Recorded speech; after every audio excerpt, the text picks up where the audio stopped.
আসসালামু আলাইকুম প্রিয় শিক্ষার্থী বন্ধুরা। আশা করছি তোমরা সকলে ভালো আছো। ধারাবাহিক সাজেশনের আজকের পর্বে আমি আইসিটি বিষয় নিয়ে কথা বলবো। তো আমি সবকিছু নিয়ে আলোচনা করব। এই ভিডিওটি দেখার পর তোমাদের আর আইসিটি নিয়ে ভাবতে হবে না। তো তোমাদের 100 নম্বরের পরীক্ষার মধ্যে তথ্যই হচ্ছে 75 নাম্বার। এখানে তোমরা পাবে 25 মার্কের এমসিকিউ।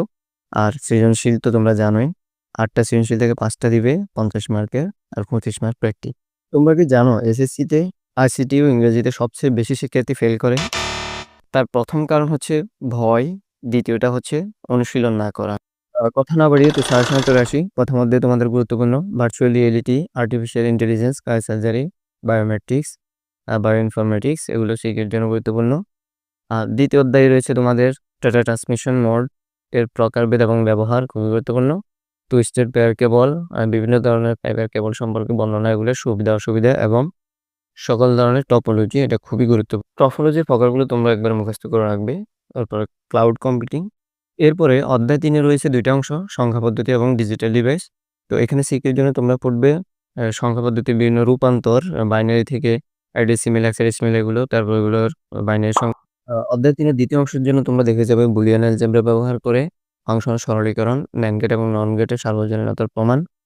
তারপরে 2টি হাইপারটেক্সট সাজেক্টিভ ফুলারের বাস্তবায়ন, এনকোডার, ডিকোডার এবং সার্কিট থেকে সমীকরণ নির্ণয়।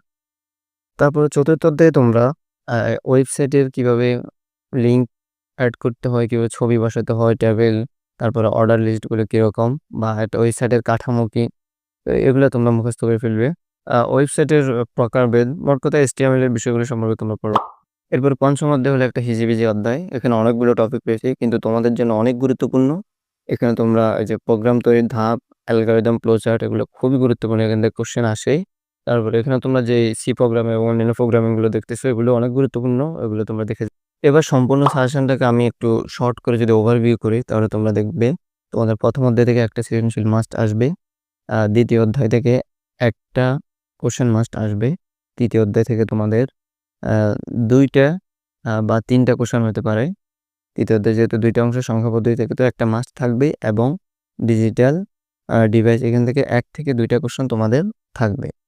এরপরে তোমাদের চতুর্থ অধ্যায় থেকে একটা কোশ্চেন থাকবে ওয়েবসাইটের বিভিন্ন ইউনিক। আর পঞ্চম অধ্যায় থেকে তোমাদের 2 থেকে 3টা কোশ্চেন পঞ্চম অধ্যায় থেকে তোমাদের থাকবে। অর্থাৎ যদি পঞ্চম অধ্যায় থেকে 2টা থাকে, তোমাদের তৃতীয় অধ্যায় থেকে 3টা, আর যদি তৃতীয় অধ্যায় থেকে 3টা থাকে, পঞ্চম অধ্যায় থেকে 2টা। এবার তোমাদেরকে আমি সৃজনশীল প্রশ্নের জন্য প্রত্যেক অধ্যায় থেকে সুপার 5 কোশ্চেন দেখাচ্ছি। তো এই কোশ্চেনগুলো তৈরি করছে কোর্সটিকা নামের একটা অনলাইন শিক্ষালয়। আমি ব্যস্ততার জন্য তোমাদেরকে কোশ্চেনগুলো তৈরি করে দিতে পারিনি, এর জন্য দুঃখিত। তো তোমরা এই সিকিউগুলো দেখে যাবে, এগুলো তোমরা প্র্যাকটিস করবে। এখান থেকে আশা করি তোমাদের আর কোনো টপিক বাদ থাকবে না। তো ওইভাবেই সৃজনশীলগুলো এখানে সাজানো হয়েছে। তো তোমরা এই কোশ্চেনগুলোর স্ক্রিনশট নিয়ে এগুলো প্র্যাকটিস করতে পারো, অথবা চাইলে পরীক্ষা দিতে পারো। তাহলে বুঝতে পারবে তোমার কি কি অসুবিধা এখনো রয়ে গেছে।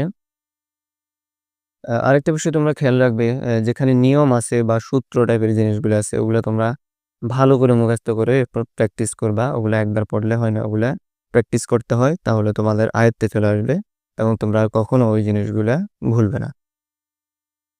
সিকিউতে ফুল মার্কস তোলার জন্য তোমরা কিছু স্ট্র্যাটেজি ফলো করতে পারো। যেমন তোমরা প্রতি বছর বোর্ডের প্রশ্নে যেই কোশ্চেনগুলো বারবার এসেছে, ওগুলো অ্যানালাইসিস করে তোমরা সলিউশন করতে পারো।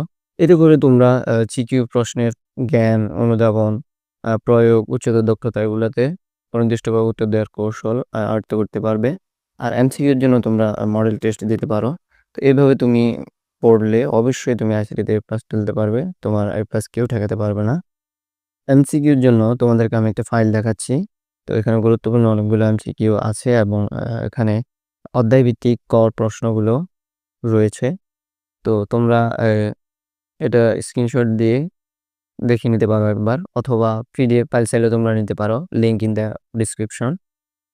আর হ্যাঁ, যদি মনে করো এই ভিডিও থেকে তোমরা কিছু শিখতে পেরেছো, তাহলে এই চ্যানেলটিকে অবশ্যই সাবস্ক্রাইব করে দিবে।